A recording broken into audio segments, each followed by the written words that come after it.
C'est avec grand plaisir que j'ouvre cette troisième phase de la deuxième édition du Service Game. Merci, bonne journée.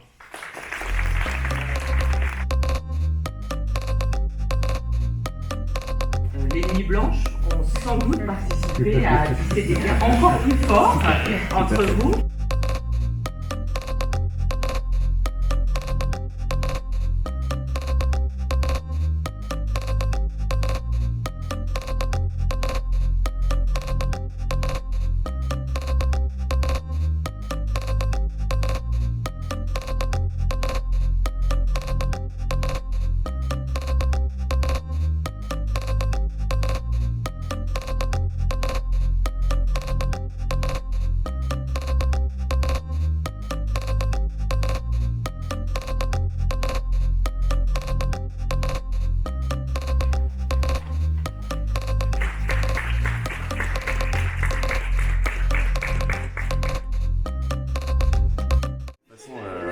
Globalement parlant, je suis très ravi du fait que c'était une discussion et un débat très fructueux, qui finalement, vu le résultat du vote, a été quand même très productif, qu'on a pu enfin prendre une certaine position et a pu exprimer notre point de vue par rapport à ce grand défi du monde actuel finalement.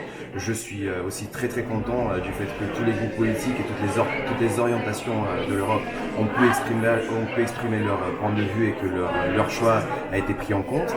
Et finalement, on va pas se mentir, s'il y a une chose qui me rend content particulièrement, c'est que avec un peu de chance, avec l'accord du Conseil demain, que j'attends d'ailleurs avec beaucoup d'impatience, la taxation des grandes entreprises fera enfin l'objet d'un débat vraiment démocratique et que tout le monde, toutes les institutions et tout le monde pourra dire son mot et établir sa position.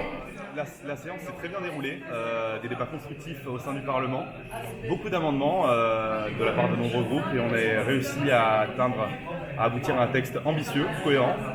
J'espère que le Conseil votera pour ce texte issu de la plénière demain.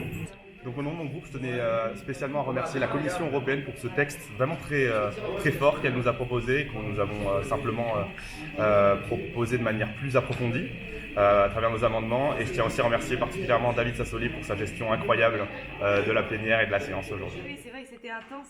Eh bien écoutez, je suis très ravie que le Digital Services Act ait été adopté.